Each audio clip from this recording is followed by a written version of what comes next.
नमस्कार, माधुरी विथ रेसिपीमध्ये तुम्हा सर्वांचं स्वागत। आज आपण अगदी बाजारात मिळतो त्या पद्धतीचा आणि सेम तसाच चवीला लागणारा मुखवास तयार केलेला आहे। तुम्हाला जर मुखवास खायची आवड असेल तर ही रेसिपी नक्कीच एकदा ट्राय करा। अगदी कमी वेळेत आज आपण मुखवास तयार करणार आहेत। सर्वात आधी आपण बडीशेप घ्यायची, मीठ आणि हळद लावून 2 तास बाजूला ठेवायचं।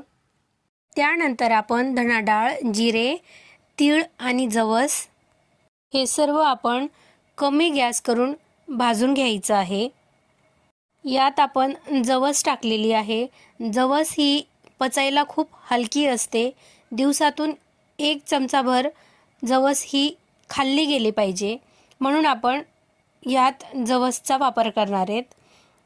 जवस अगदी तडतडल्यापर्यंत आपण भाजून घेतलेली आहे।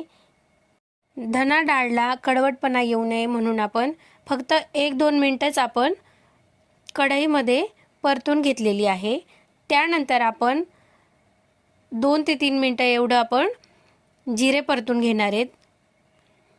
तीळ सुद्धा आपण 1-2 मिनिटच परतून घ्यायची। त्यानंतर आपण इथे बडीशेप भाजायला घेऊ।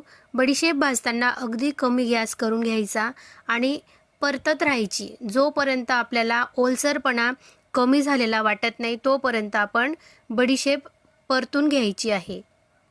बडीशेप भाजल्या गेल्यानंतर आपण थंड करायला ठेवणार आहेत। जोपर्यंत बडीशेपमधील ओलावा निघत नाही तोपर्यंत आपण कढईत व्यवस्थित अशी परतून घेतलेली आहे। नंतर आपण थंड व्हायला ठेवलेला आहे।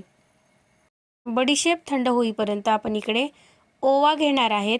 ओवा मी साधारण अर्धी वाटी एवढे ओवा घेतलेले आहेत। त्याही अगदी 2 ते 3 मिनिटं परतून घ्यायचे आहेत। हे सर्व जिन्नस आपण साधारण 2 ते 3 मिनिटच परतून घ्यायचे आहेत। यातील ओलापणा कमी करण्यासाठी आपण भाजून घ्यायचं आहे।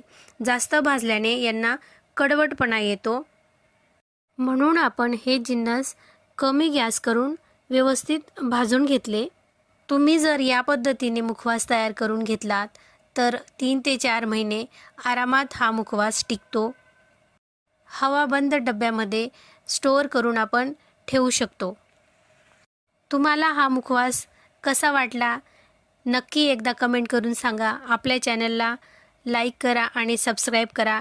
पुन्हा भेटूया पुढच्या रेसिपीत।